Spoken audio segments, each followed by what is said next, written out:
The more and more you read and the more and more you investigate, it's a never-ending story with this.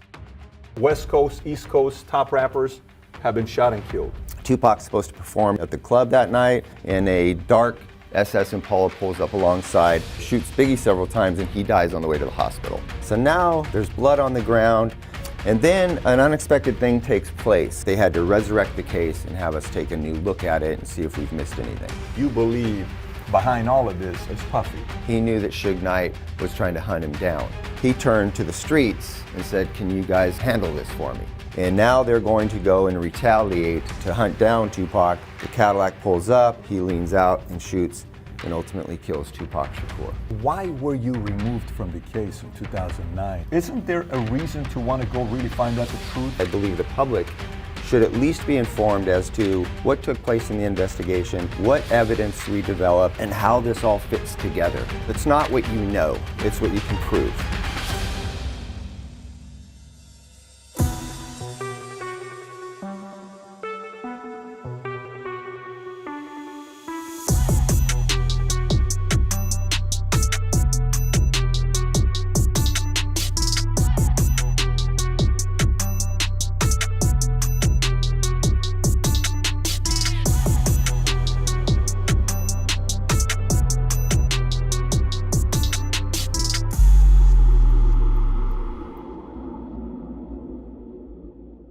So today I have with me Greg Kading, who was the detective investigating the homicide on Tupac as well as Biggie. So one day, Russell Poole's investigation of 97 binders that are 4 inches apiece is handed over to him to find out and investigate more and see what really happened to Tupac and Biggie. He was a lead detective on that, and recently a documentary came out called Murder Rap, as well as a Netflix series, 10 episodes, titled Unsolved, I believe, right? Unsolved, which has become a big hit. Everybody's talking about, look, I got a painting behind me with many different characters, and one of them is Tupac. I was a 1996 graduate, so I've always been curious about Tupac. I said, why don't we get Greg Kading out here? So Greg, thanks for making the time and coming out here. My pleasure. Thank you for having me. Yeah, so before getting this, you had already done 200 cases, give or take. Yeah, throughout my career, I was already a senior detective at the time that I got this case, but I had come through narcotics and homicide and had a really deep background in gang investigations, so it just seemed like a natural fit to take on this case. Now, was this something that you went after, or was it something that was just given to you out of nowhere? It was given to me out of nowhere, really. I was working major narcotics, and I got a phone call one day from a detective at Robbery Homicide Division who was overseeing the new resurrected Christopher Wallace Biggie Smalls murder, which was being re-examined due to a lawsuit that was being waged against the city of Los Angeles, wherein allegations had been made from the Wallace estate that LAPD officers were complicit in the murder. Complicit in the murder.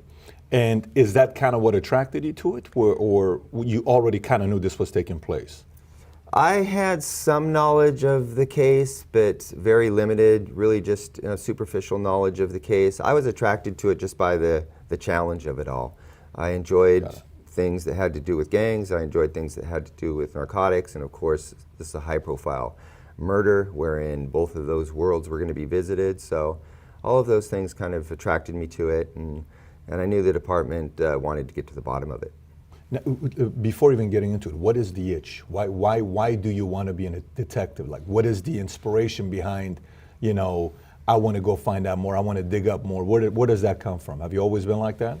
Yeah, I've always enjoyed puzzles, and that's what homicide, well, any investigation is. It's about, finding pieces of evidence and trying to fit them all together to get a comprehensive picture of something. And so there's a challenge involved, and it's a lot of fun. Being a detective, and especially in a city like Los Angeles, it can be a lot of fun. It can be really challenging, but when you have a good partner and you got a good team around you, it's all worthwhile. Did you listen to hip hop back then, or no? Were you a hip hop guy, or? No, no. I have to admit I wasn't. I'm kind of a classic rock guy. I came up on Bob Seger and Aerosmith and that type of stuff. Slightly different music. Slightly different music, and again, back in the mid '90s, of course, there was kind of an adversarial relationship between law enforcement and the gangster rap community. Songs from MWA like F the police and that were coming out. And so, you know, there was just these two different worlds that were kind of frowning upon each other. Did you personally see them as the enemy yourself? Was it kind of like, I want to put a stop to this and I'm willing to contribute? Was that kind of your mindset, or I'm just going to go do my job? Well, the gangs, you know, we perceived as being, you know, they're a detriment to their community. And so that's what it is. You're trying to protect the people in those communities that are trying to just get through their lives with pursuing, you know, their own agendas. And then these gangs, they wreak all kinds of havoc in the communities. So somebody has to be there to try to curb that, and that's us. That's law enforcement. Did you have a personal incident that happened to you with a gang member or anything that even created more fire in your belly, or not really? You've never had an issue yourself? Well, there were certainly gang members who I despised. You know, guys that were out there, you know, committing murders and robbing houses and raping women and that type of thing. But with that being said, I developed really good relationships with certain gang members, and we became friends. And even guys that I'd sent to prison for years, I'd stay in touch with, and once they got out, you know, formed friendships with them. So everything really is taken on an individual basis, but you know, you have to judge the behavior at certain times. The only reason I ask is because I can only imagine, if you put 97 4-inch binders on this table, I mean, there's a high likelihood one of them is going to fall off, right? To want to do that and pursue it, you can obviously say no to it, right? You can say, no, I don't want to do this, I want to pass it to somebody else. Do you have the ability to do that? Or is it, Kading, this is yours, you got to take it, go get the job done? I could have declined it, okay, you know, because they wanted somebody who would be interested and motivated to do the work, and so they didn't want to have somebody that the work was forced on. It just doesn't amount to a good, objective, proactive approach.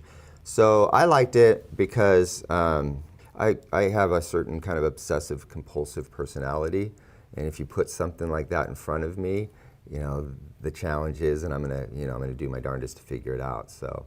And you need the right personality for this, because this is, like I was telling you earlier, you know, so I'm like, okay, I'm going to sit with Greg. Great.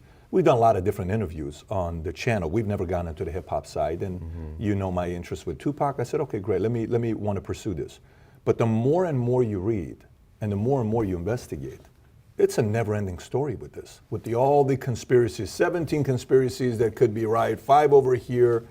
Here's a person on this side. It was this guy, was that guy. So when it was first given to you, what was your first approach when you got it?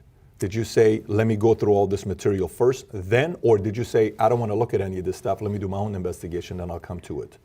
No, we had to review all the information that was available at the time. All of those binders we had to go through with a fine-tooth comb and start piecing things together and develop the most viable theories. Because there were some, you know, there was just some ridiculous allegations and theories out there that, you know, we had to listen to, but we couldn't really take seriously just based on face value. But putting together all the information that contained in those binders did lead us to the most viable and practical of the theories, and decided that those would be the ones that we'd spend our time and energy trying to prove or disprove. Got it. So you're getting it, you're looking at, you're reading all the material yourself. Russell Poole himself had come up to a conclusion, right? And he was going in a direction where he felt it was, you know, who he thought had handled the business for Biggie or Tupac. First of all, what was that to the audience, assuming they know nothing and them not seen the documentary or read your book? And secondly, what direction did you go after you read that?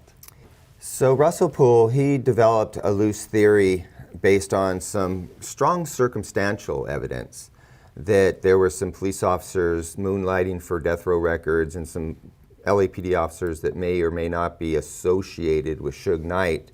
And through kind of a series of random circumstances, put together this theory that these cops were involved.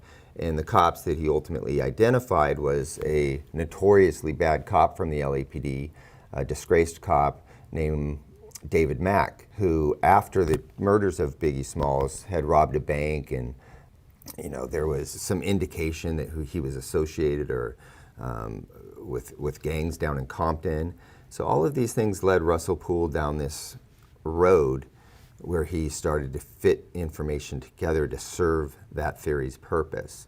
And we took it as a serious theory. There was, as I said, really good circumstantial information to believe that this could be true. And so we pursued that as a viable option, while keeping in mind that it may not be true also.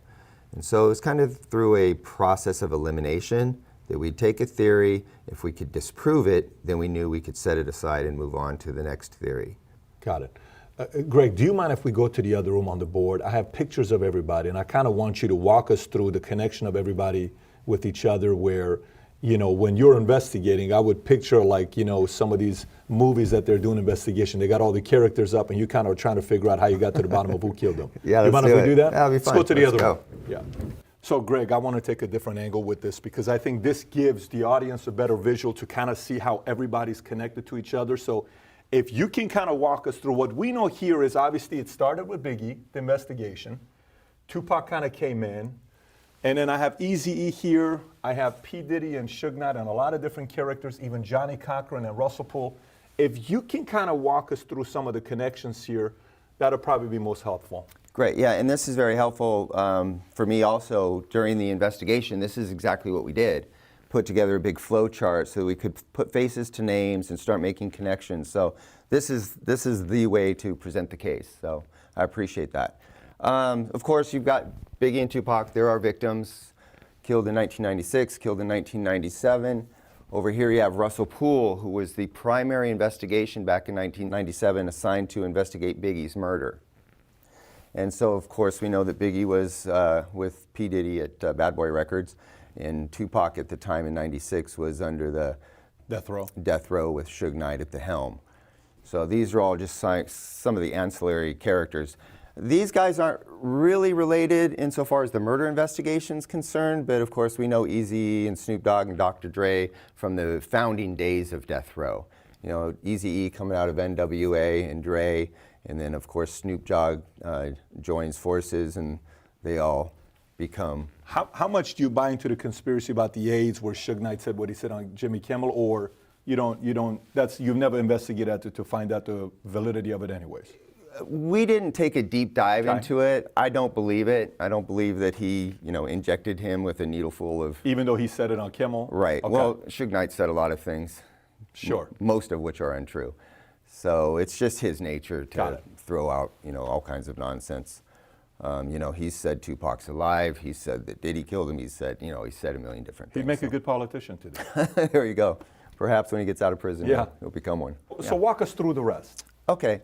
So, back in '96, Tupac Shakur, as we know, was in Las Vegas, Nevada, watching a Mike Tyson fight. He's along with Suge Knight and this big entourage of people with Death Row Records. They're at the MGM.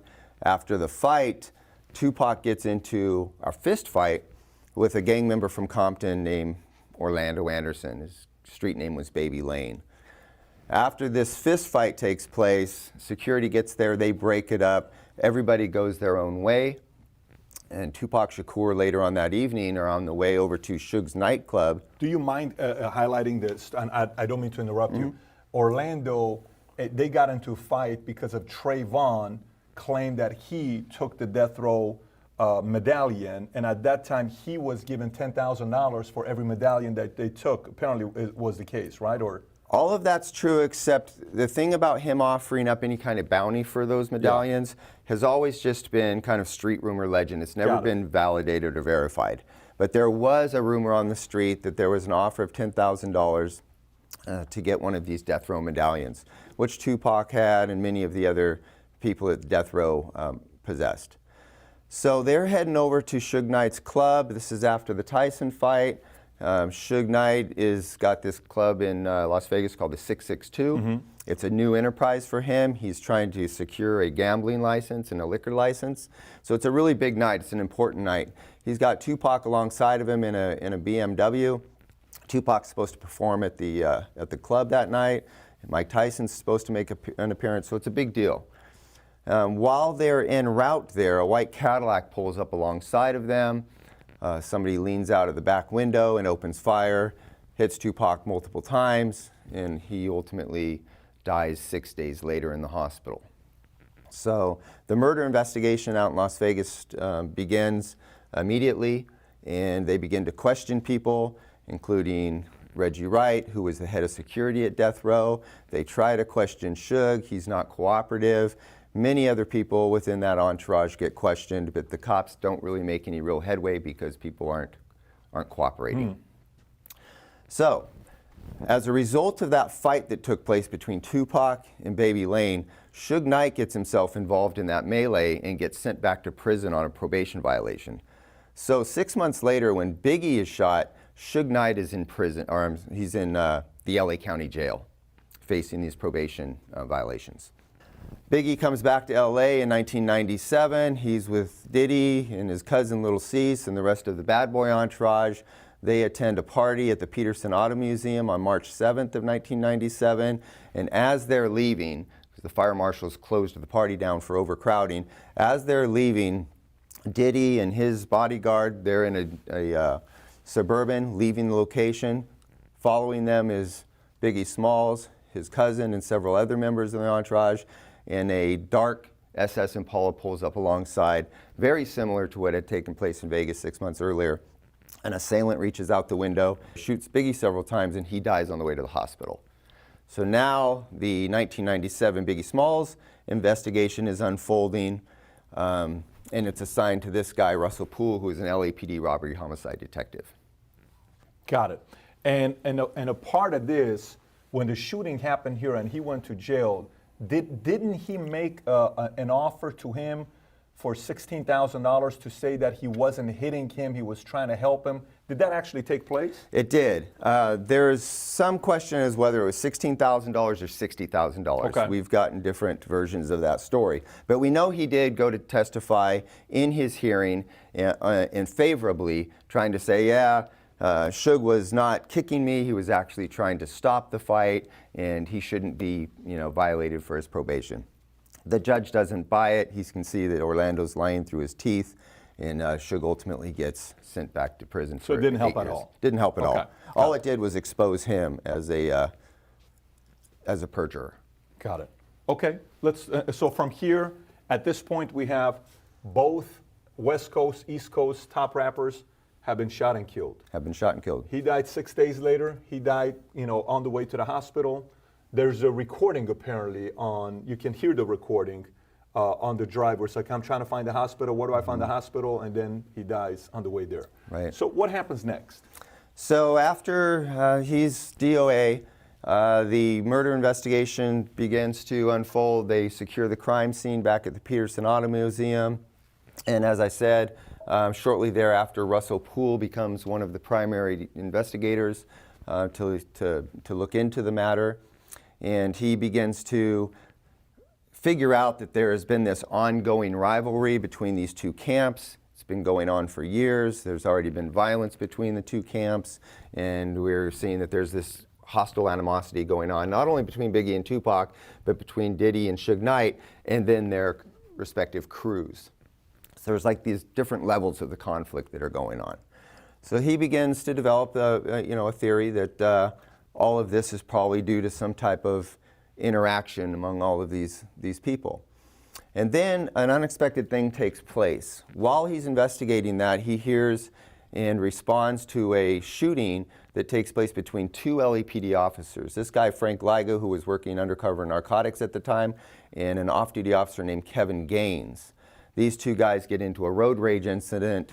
They both pull guns on each other. Frank Liga shoots and kills Kevin Gaines, and during the investigation of that shooting, he finds out that Kevin Gaines is driving a vehicle that's registered to Suge Knight's wife, and during the follow-up of that investigation finds out that Sharitha Knight, his wife, was actually dating this guy and had been for some time, an LAPD officer. So for him, it raises the question, why is an LAPD officer dating the wife of a known criminal and a guy who's got a reputation in Los Angeles that precedes him for violence and that type of thing? Now, at this time, does he know that that's taking place, or no? It's not public info.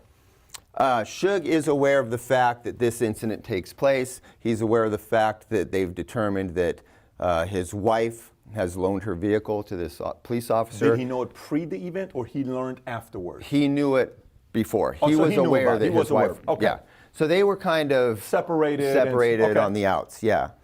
So Johnny Cochran ultimately defends the lawsuit that's lodged against the police department representing Kevin Gaines. It doesn't really go anywhere, but Johnny Cochran is of course a infamous LA lawyer. Oh yeah, oh yeah. So during by the way, his credibility, does he have a strong credibility of who he was with his past? At the time, Russell Poole was known as a really diligent, hardworking, respected detective. Had he worked on something this big before, a case this level? Just some ancillary involvement. When Cosby's kid was killed in Los Angeles, he'd worked hundreds of gang homicides and gang investigations. He's got experience. This isn't somebody Tons of that he experience. knows what he's doing. He knew what he was doing. Okay. And I remember when this took place, both of these events took place, P. Diddy, Puffy, and Snoop got on and they interviewed and they said, we got to bring it together. And it was a way of them trying to bring peace. Let's bring West Coast, East Coast together. You could tell there was fear in both of them, because if this continues, he's probably next.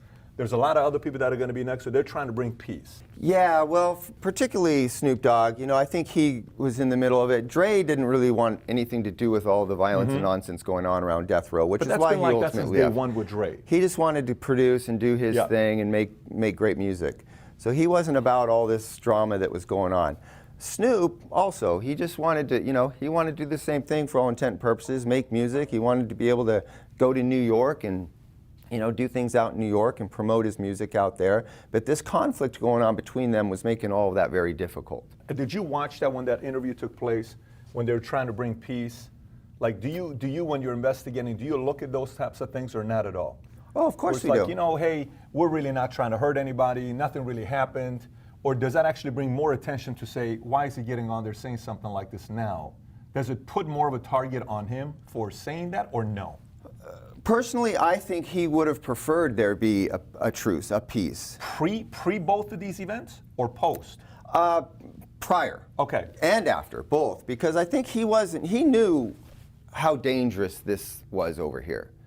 He's a New Yorker. He's not a gangster by nature. He's just a guy who wants to make music and be an entrepreneur and not have to deal with all of the crap that was going on around Suge Knight. When it got really bad was when they were in Atlanta, and both of these guys and their entourages were at a nightclub, and they got into a little squabble over some girls on the dance floor, and one thing led to a pushing match, and then of course security tells them all to go outside, and then his bodyguard pulls a gun and shoots and kills his bodyguard. So now there's blood on the ground. He holds him responsible for the death of his friend, and the conflict is really bad. This all takes place long before these guys get killed. How much before? So that shooting in that was in 95 in Atlanta. Okay, so a year before. So a year before this. And of course, even before that, 94, he gets assaulted at the Quad Studios in New York and believes that both Puffy and Diddy, at least for a little while initially, he thought that Puffy and Diddy had set him up and they were responsible for that, that robbery. I don't think so whatsoever. And I think he came to learn that it wasn't these guys. In here, amongst these guys, is it fair to say that these three were not gangsters? He was the only one? Correct. Definitely not these guys. He was a drug dealer, just a street corner guy. Of course, Diddy was coming up in the music business and kept his nose clean for all intent and purposes. Suge was definitely from the neighborhood. He wanted that whole gang atmosphere and reputation to be what death row was. And Tupac ended up kind of becoming an affiliate of the gang that Suge Knight represented, which was the Mob Pirus. He was not a gang member in any way, shape, or form, but he certainly was associating with them and claiming them because he was looking for protection. Not only protection, but a sense of, for lack of a better brotherhood and belonging. Which is most of them, though, right? Most. If you get into a gang, you're missing something. There's not a father figure. There's not a French brother you have, so you kind of want to get into something. But based on what I read, is Tupac had a lot of different personalities. One day he's the entertainer, one day we're taking over the world, one day it's a philosopher, one day it's the gangster, so you didn't know who really showed up. So, even him not necessarily taking claims of one certain city, whether it's Baltimore, New York, LA, what are you really representing, right? Yeah. But he was man of the people, yet not really affiliated to any gang. So background-wise, would you say he wasn't like an OG gangster compared to him? Oh, no, Okay, yeah. none whatsoever. You know, he was a complicated guy, but, you know, he certainly wasn't, you know, a gang member. Okay. We call him an affiliate just by this, you know, just by nature of the fact that he's affiliating or But you don't associating call him with a them. gangster or No, a gang member. So, not at okay, all. got it. Not at all. But we do have to remember that he was at odds with these guys when he was in jail. Suge was the one that came out there and Bailed him out, rescued yeah. him, got the bail money up, brought him to Los Angeles, allowed him to make some, you know, phenomenal music. And so he saw in Suge a big brother or possibly father figure or mentor. And then, of course, Suge Knight's entourage embraced Tupac, and he saw with them a sense of belonging. Got it. Okay. So what happens next?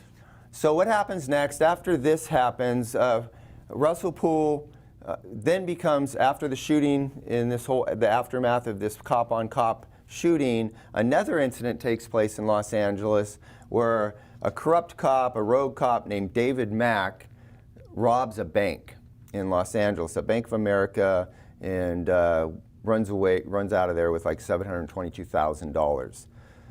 Investigators quickly figure out what his involvement was, and they arrest him. And when they arrest him, they find out that he drives a black 1996 Chevy Impala, which is the exact same vehicle as the suspects used in the murder of Biggie.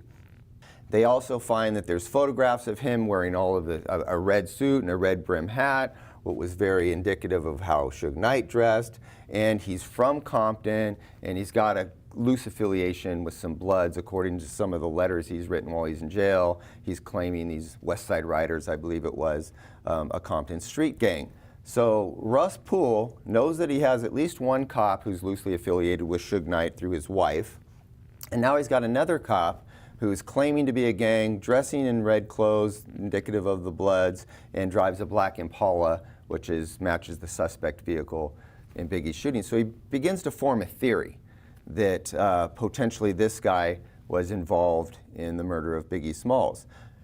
Adding to that, we discover that while he was in jail for the bank robbery, he's visited by this guy named Amir Mohammed, and he goes into the jail and visits David Mack.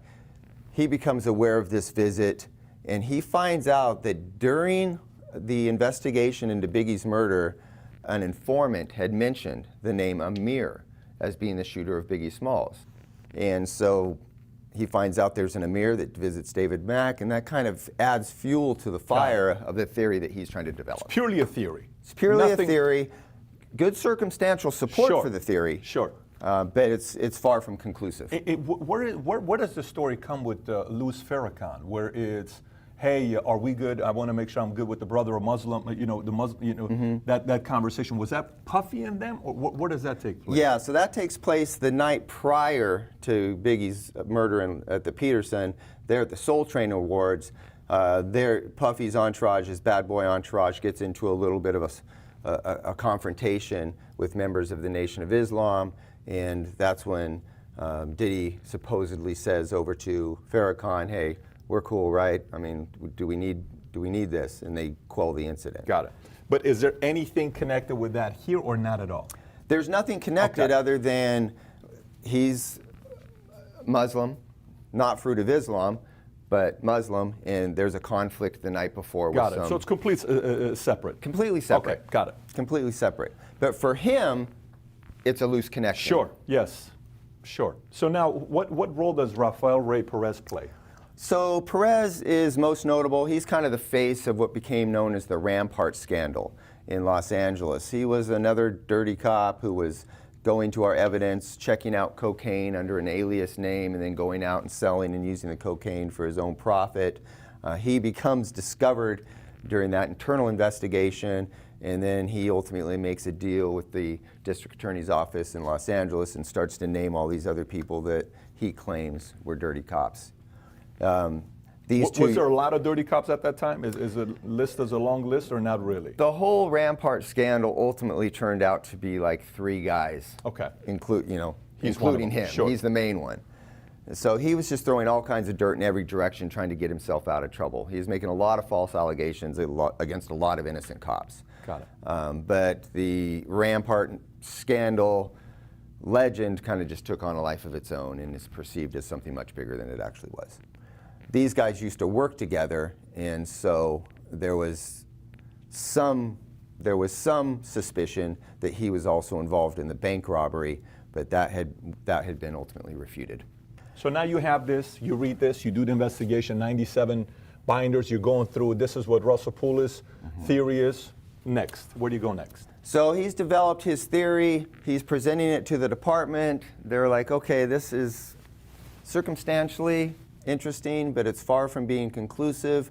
Let's not start making allegations. Let's not start making, adding to newspaper fodder with this theory.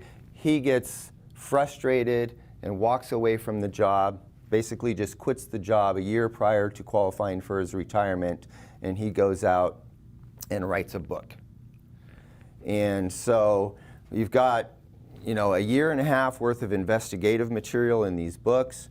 The case of Biggie Smalls is assigned to another investigator. Tupac's case is still being worked out in Las Vegas, but he goes and writes a book called Labyrinth, and that leads to, based on the book, a lawsuit is waged against the LAPD. This is the $400 million lawsuit. This is the $400 million lawsuit that's waged against the LAPD based on the allegations in the book that he helps to write. An attorney gets a hold of Biggie's mom and says, listen, I've read this book by this ex-detective in Los Angeles. He's got all this incredible information about how cops were involved and they're covering it up. Let's sue the department and get to the bottom of this. So that's what takes place. The civil lawsuit goes in and out of court, federal court, state court, dismissed, refiled, and ultimately in 2006, the LAPD says, listen, let's put a full court press on this, get a bunch of people involved, and that's how I get involved, and we start to take a fresh look at everything involving the case. But of course, now it's 9 years later. 9 years later. So now you're on the $400 million lawsuit. Just a question for you. When the city of LA gets a lawsuit that big, are they worried because they don't have the funds to go lawyer up and protect themselves? Is that where their first brain goes to? It's like, man, we cannot afford that kind of a lawsuit. It's a combination. Yes, of course it's that. Nobody wants to, you never know what is going to happen in a civil case. Juries are very fickle, and you can't afford to lose that kind of money. $400 million is no small change. So they say, listen, we're confident based on all the investigative effort that has taken place in that 9-year period, because it wasn't just him. Other investigators, teams of investigators had looked into all of his claims. And the LAPD was very confident that should this go to court, they can successfully defend it and get out from under that lawsuit. But in order to do that, they had to resurrect the case and have us take a new look at it and see if we've missed anything. So why did they go from him to you? Is that because he had the heart attack and he died? No, he died years later after we'd already been involved. He died long after the fact. Long after that. Yeah, he just died a few years ago. Who was he about to have a meeting with that he was, and then something happened where he had a heart attack right before that? He was over at the homicide unit of the LA County Sheriffs, and the LA County Sheriffs was at that time in charge of the investigation of Suge Knight when he ran over and killed this guy, Terry Carter. It's a completely unrelated event, but the LA County Sheriff's Department is pursuing him as a murder suspect for running this guy over, and Russell Poulos says, hey, I've got this idea. Let's cut Suge Knight a deal on this murder in order to get him to cooperate about the things he knows regarding these two murders. During that meeting, the investigators were kind of looking at him cross-eyed. All these years had gone by. He comes out of the woodwork. He's been suffering from a whole bunch of personal problems, and he basically just collapses and dies right there at the table. It's purely a conspiracy when people try to connect it with any other events. Oh, yeah. No, it's just a conspiracy. Nothing happened. He died from a heart attack. Died from a heart attack. Got it. Tons of stress for years. Yeah, I mean, makes sense. It's the world filled with stress. So, you explained the situation perfectly well. Now, what do you do next? So as we get involved, we're going to treat all these theories as if they're true, and then through a process of elimination, come up to the one that we can't disprove, and that's the most viable theory, and then we're going to try to corroborate that. So as we're looking into this, we know about all the conflict that's taken place between these crews, between Bad Boy and Death Row and Pac and Big, and of course the gangs. And so we ultimately want to corner this guy, because we knew that he's a known gang member from Compton.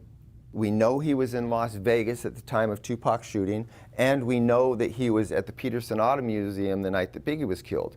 So he's a person of extreme interest. Up to this point in time, he'd been interviewed and says he doesn't really know anything, and kind of gives throws a bunch of curveballs at us. So we know that he's not going to sit down and just be transparent and open with us after all these years. We develop an airtight drug case against him, because we're aware of the fact that he's got a known history of dealing drugs, and particularly to this guy in New York. And we put an ironclad case against him, approach him, and say, here's the deal, Keefe D, we have questions about these murders. If you don't cooperate, you're going to prison for the rest of your life, and so are several members of your family who are caught up in your drug organization. He confesses to his involvement in the murder of Tupac Shakur in Las Vegas in 1996. He tells us that his nephew, Orlando Anderson, was in the same car with him, which was the white Cadillac. And they had gotten into the fight, obviously, between Tupac and Orlando, and now they're going to go and retaliate at the club where they know that Tupac and Suge are going to be, and they go over to the club and to hunt down Tupac. And prior to that, they meet with this guy in Las Vegas, who happens to be Biggie Small's godfather. He's a close friend of Puffy. He's out in Las Vegas. He's aware of all this conflict going on. He's aware of the shooting of Tupac. And so he gives him a gun in Las Vegas.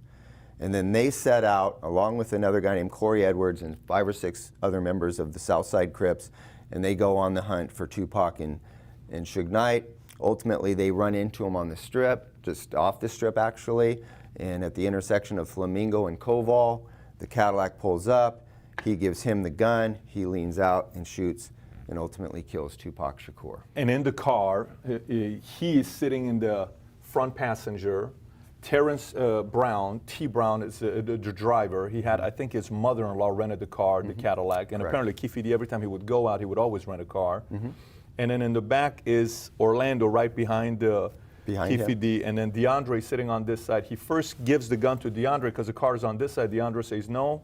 Then Orlando says, give it to me. He turns around and he shoots, gets him. So that's pretty much the event that takes place.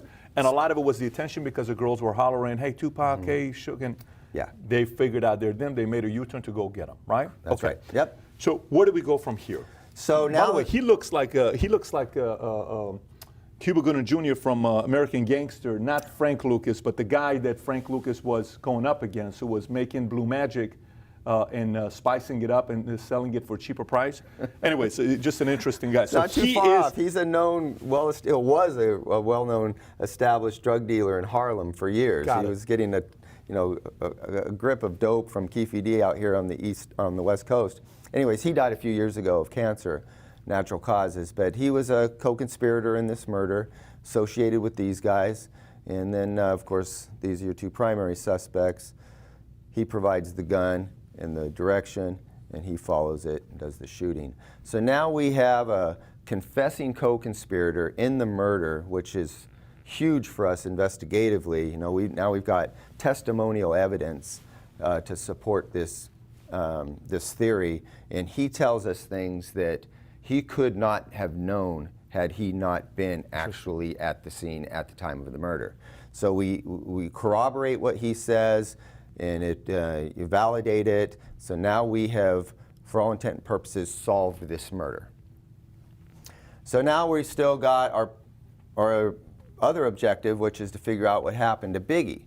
So we take the same investigative approach, and we know that Suge has got a girlfriend. We've given her an alias of Teresa Swan, and that she's complicit in a whole bunch of kind of white-collar crimes, fraud, forgery, and that type of things. Has she ever done time or gone caught, or no? She's been to jail. Okay.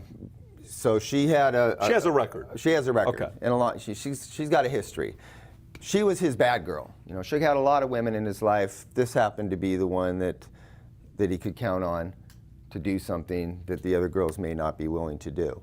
So we basically find out that she's involved in a bunch of fraud related to automobile purchases. We do the same thing with her that we did to him. We approach her and tell her, listen, we've got a case against you. We're not only going to send you to jail, but we're going to have your young children put into foster care, and your world's going to take a big 180 if you don't tell us what you know. She ultimately breaks down, confesses that after the murder of Tupac Shakur, Suge's at the county jail. She goes and meets with him. Suge says, listen, I want Biggie killed. I want you to go ahead and get a hold of my boy Poochie from the neighborhood. He knows Poochie's a known shooter, and he agrees to pay her $25,000, half of which she gives to Poochie, and they conspire to do the murder.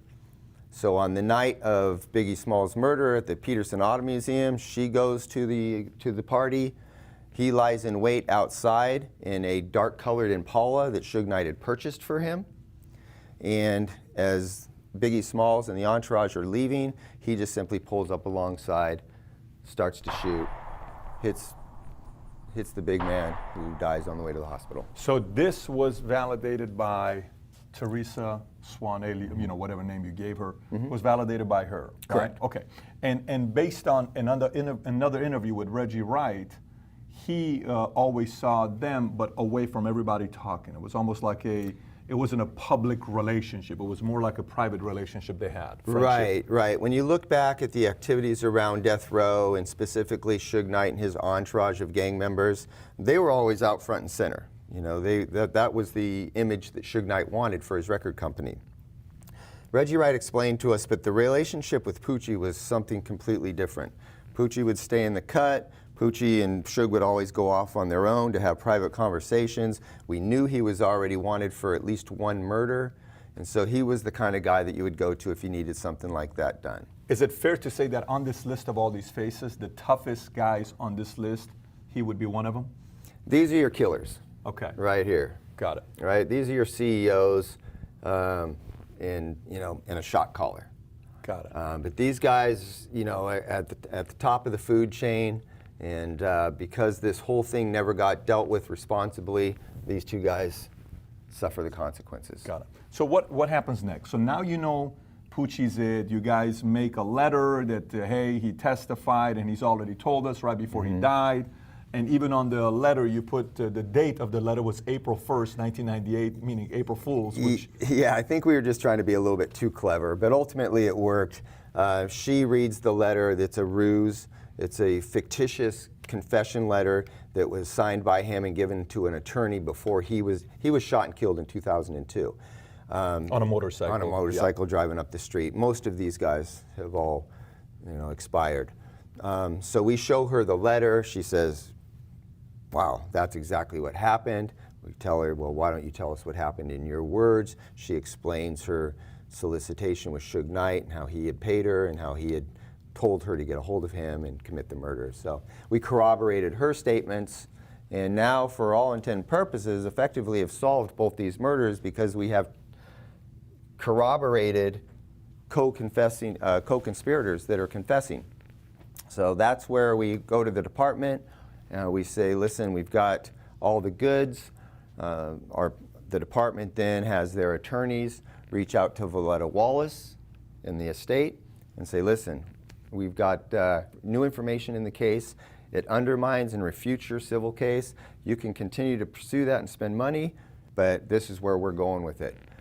Valletta Wallace, an attorney, hearing that, they decide that they're going to retract their lawsuit. It's dismissed, and the whole case. Done. $400 million. Whole case. Never happened. Whole case goes away. You've said that you believe behind all of this is Puffy. You've said this yourself with $1 million, whether it was $1 million, whether it was $500,000. Tell us a little bit about that. What I believe happened with Puffy was that, again, I don't think he wanted this conflict to get worse than it already was. And if he could figure out a way to quell that, he would.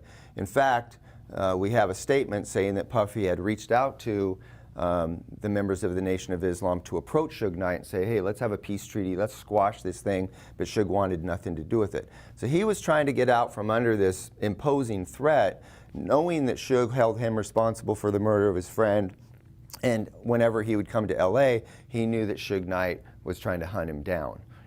We have a reported incident, an investigation where Suge Knight had accosted one of his associates at a Christmas party in Los Angeles, and they beat the living shit out of this guy. He almost lost his eye in an attempt for these guys to gain knowledge about where he lived in Los Angeles. So he undoubtedly becomes aware of the fact that these guys are actively hunting me down. They're kidnapping, assaulting people. My life's definitely in harm's way. And so I think that out of that desperation and fear, he turned to the streets and said, can you guys kind of handle this for me? Because he knew that if you're going to deal with these gang members, then the best thing to do is get their natural enemies to do the work for you. And is that the $1 million? $1 million was on the... According to Keefe D, he says there was a kind of a loose conversations at Greenblatt's up on Sunset in which Puffy allegedly tells Keefe D, listen, I'm gonna, whatever it takes to get these guys off my back, I need you to take care of them. He says we wanted $1 million. Diddy's like, whatever. But again, I have to couch that with the understanding that he was in fear for his life. I fully get that. Yeah, I fully get that. So, but the $1 million is from him, but you don't know really if it's $1 million or it's $500,000. Because I think it's just boastful talking. Okay, got it. You know, it's like if I see a really nice car that I like to purchase from you, and I just, man, I'll give you $1 million for that. Yeah. It's just that kind of like loose. So how about the part where Zip gives him the gun? He says, listen, right now's the time to do it. Everyone's in town. Go to 662. Here's the gun that I have. He leaves it to him with the car. Right. He gives him the gun. And then afterwards, when they talk on a call, he says, was that us? And they're on the call together listening, and Zip says, yes, that was us. Keefe says, yes, that was us. Yes, that was us. Yeah. Keefe says that was us. And then he says, we'll take care, Zip says, we'll take care of the money. 6 weeks later, he's not getting the money. And, you know, he's finding out maybe he didn't get paid. And then afterwards, he meets with an associate of P. Diddy, Puffy, saying, yeah, we did pay, but Zip kept it. And then when they met, is that all been verified that maybe he did keep the money or they did not pay? We don't have anything to validate other than his claim. Got it. He's claiming that he had people that were closely associated with Eric, with Zip, that told him, hey, Puffy paid $500,000 and Zip kept the money. So that's his claim. We do know that these two people do exist and that they were associated with him, but those people have never verified that. So that unpaid debt was definitely never collected. So why were you removed from the case in 2009, or a year before your retirement? Why did they? I mean, obviously the show is called Unsolved, right, on Netflix. Why was it like, listen, you're going a little too deep with this. Stop what you're doing. We're gonna remove you and go a different direction. For the LAPD, once we bring them the confession of Keefe D, their attitude is like, okay, well, that's Las Vegas's case. Pass all the information you have on Tupac's murder to Las Vegas. Let them deal with Keefe D. Let them follow up and handle their own murder case. With Biggie's case, now the LAPD is out from under this massive lawsuit. They're breathing a sigh of relief. They've just spent millions of dollars conducting this investigation with wiretaps and narcotics buys and all of this, it was a large operation. And at that point in time, they realized prosecution-wise, it's going to be very, very difficult to take the remaining co-conspirators, which at that time really consisted of Keefe D, Eric Martin, and Diddy, and prosecute these guys based on the sole testimony of a convicted drug-dealing gang member. So they realized that it's going to be very, very tough to prosecute these people. We've spent enough time and energy on this. Greg, you're going to get reassigned back to cold case homicides. Everybody else go back to your respective agencies, and they just... That's it. Yeah. But it's nothing bigger than that. It wasn't like, hey, let's try to find out more. This is going to get us in trouble. We don't want to get more negativity behind it. Or maybe even some cops internally are trying to protect some people that are living. Any of those things could be possibilities or no? Not for me, Okay. not at all. Got it. I think it's just simply they were kind of indifferent about it. They're like, hey, Valletta Wallace sued us. We spent a lot of money trying to defend this lawsuit. We've spent a whole lot of money trying to pursue the truth. We found that, and now we're just going to let sleeping dogs lie because we can't prosecute the case. For all intent and purposes, it's not practical with Biggie's murder. And so, you've got an ex-girlfriend who's known to commit perjury, and she's going to take the stand and be the sole witness against Suge Knight, saying that because this guy's dead, remember? And so now you've got this, relationship between the two, and she's the only person you can put on the stand to, point the finger at him. It's just not going to work out in court. And same thing with Tupac's murder. These guys just don't have any credibility insofar as getting on the stand and testifying because of their backgrounds and their previous convictions and status as gang members and established perjurers. It's just complicated, and so even though you have this much evidence, it's still complicated. I mean, what that then tells a person watching, how are they protected at this point that this happened? You're not talking about a small brand. This guy was growing at a level that was pretty wild. And you're not talking about, I'm not even talking here. I'm specifically staying here with the talent. They're the ones that's making the money. Right. They're the ones creating the opportunity, but they're the ones that are doing the talent. Isn't there a reason to want to go really find out the truth for not only fans, families, people involved, businesses involved with them? Isn't there a reason to even go deeper with that? Well, for us, there's a saying in investigative circles, it's not what you know, it's what you can prove. And knowing what happened is one thing, but then going to court and successfully prosecuting people to bring them justice, that's a different thing. It's just a different ball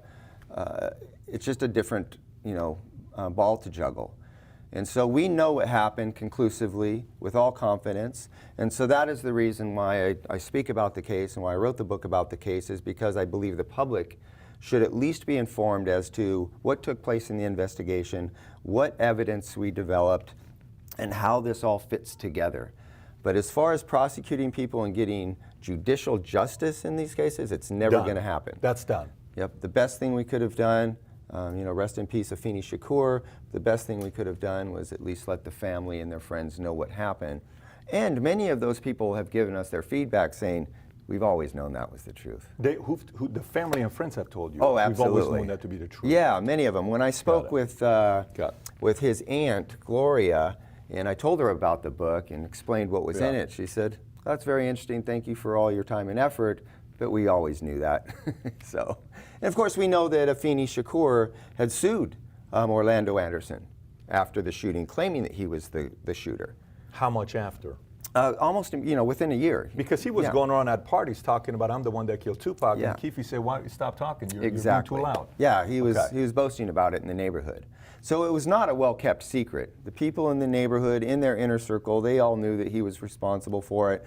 But again, it's very difficult to then get those people with any credibility up on the witness stand and prosecute successfully. What are the chances of another thing? Like, do you think we're at a point right now, due to, again, social media, where to start another East Coast, West Coast type of stuff is pretty much mathematically impossible to do it today?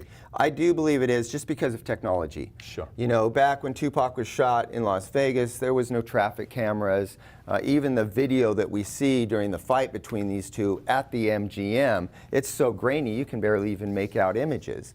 So technology's come so far. You'd have cell phone videos, traffic cameras, all types of things that we could have utilized more effectively had we had that technology 20 years ago. And it would have been easier and faster to figure out who it was. Yeah, if you had the absolutely. technology we have today. I believe so. So how about Keefe D, the fact that he's going around talking and he's saying a lot of different things right now in many different interviews. Can he get himself in trouble with Las Vegas PD going after him for what he's saying? Absolutely. So his initial confession to us was done under what's known as a proffer session. It's an agreement between his attorney, him and his attorney, and the prosecution, in this case the U.S. Attorney's Office, where he can disclose everything he knows about a crime, answer all of our questions truthfully, but we can't use his own self-incriminating statements against him. It's called kind of queen for a day. You cannot use your own self-incriminating statements against yourself. You can't use it against the individual. Correct. Now that doesn't mean that he has immunity. That just simply means we can't use his own testimony against him. If other evidence or other people...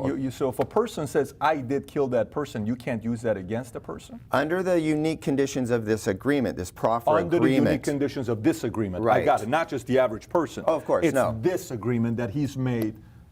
It's a particular agreement having to do with the fact that Fair we had enough. a bunch of narcotics. That makes sense. Yeah. That makes sense. And then any... But to follow up with you, Sure. I'm sorry to interrupt, but the statements that he's made publicly after that, the ones that are not under our proffer agreement, he's gone on BET, he's gone on Vlad TV, he's gone on all types of different platforms and tells the story about his involvement, the involvement of his nephew, the story as I've explained it to you. He's confessed to it multiple times now. And we're all sitting here kind of dumbfounded why Las Vegas hasn't reeled him in and dealt with him. When you say we, who is we? You and everybody that's involved in this case? Yeah. Okay. Fans. Got it. Sure. Other investigators. Got it. Advocates for for these gentlemen. So is that an indirect way of hinting to him that stop talking and just kind of go live your life and stop talking about the stories that's only going to get one person in trouble and it's him? No, I'm talk is go out there and because again I think that the story that he's revealing is for all intent he puts some little twists on it, but. He's ultimately explaining what happened. I believe that Las Vegas PD and the LAPD, based on the evidence that we have currently, should clear the cases and set history right. These men, their cases are not unsolved, they're unprosecuted. Unprosecuted, not unsolved, unprosecuted. How big of a difference is the personality between them two? I know they grew up in the same place. How big of a difference in personality did they have? Quite different. Okay. In person, they can both be somewhat charming. Sitting down and talking to Keefe D, he was cordial and respectful and truthful. But there's this whole other side to him, as there is to him. What makes these guys dangerous is not who they are, it's who they know. It's the guys that they can influence to go out and commit the crimes and do the shootings. So, these guys as shot callers are dangerous by the nature of who they affiliate themselves with. Got it. They call the shot, somebody's got to go handle it. Right. Last thing here, F. Gary Gray, what involvement does he have with this whole thing here? So F. Gary Gray was producing a show called Straight Outta Compton, basically the feature film showing the development and life of NWA. He was going to have a character within this feature film of Suge Knight. Suge Knight felt that he owes him money for using his image. And so he began to show up at the set in Compton when they were shooting the feature and kind of threatening people around F. Gary Gray.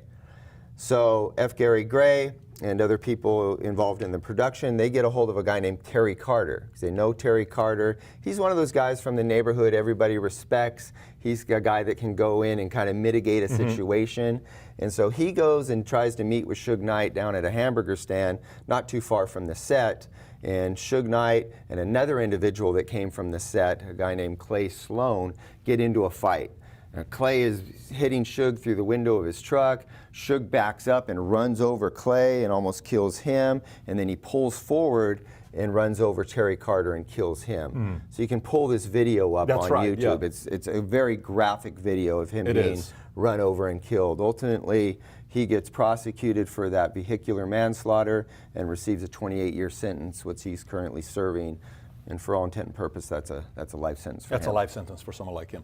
Have you ever had a sit down with him face to face or no? No, I've conducted tons of surveillance with him, listened to phone calls with him, and obviously seen all of his interviews, but I've never actually sat down face to face with Suge. When you do the surveillance, does he sound like a pretty firm guy? Meaning, if he wants something to be done, the people. He's a tremendous manipulator. Okay. Tremendous manipulator.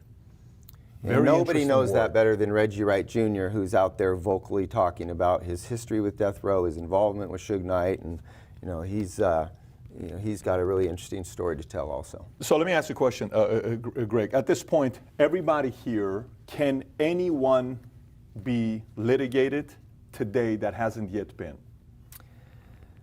Not really. The only possibilities I see is that these guys created work environments that led to their murders. And so there is a civil situation where when you create such a hostile environment within the workplace and then somebody suffers harm because of that, that's an actionable thing. Of course, it would have to take his mother to kind of perceive that and see things that way. But it's still a long shot. It's not like it's a long shot. It's a long shot. If they couldn't do anything, his mother with the $400 million, and after all this, it's probably going to be a long shot to do that. It really is. Okay. But keeping in mind that also that in a criminal court, you're trying to prove something beyond a shadow of a doubt. In civil court, the burden of proof is much lower, and it's just more of a preponderance of the evidence.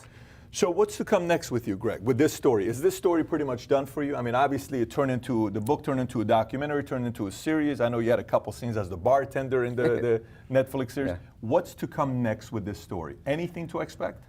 Not really. Like I said, the majority of these guys have all met their demise, and there's not much more to say about it. We've got to the bottom of it, and I think we can conclusively and definitively say this is what happened to these two individuals, and this is the historical, factual case. Well, I can tell you one thing. I was in high school when this happened, and I'm a diehard Tupac fan. At the time, as a kid, we were listening to him.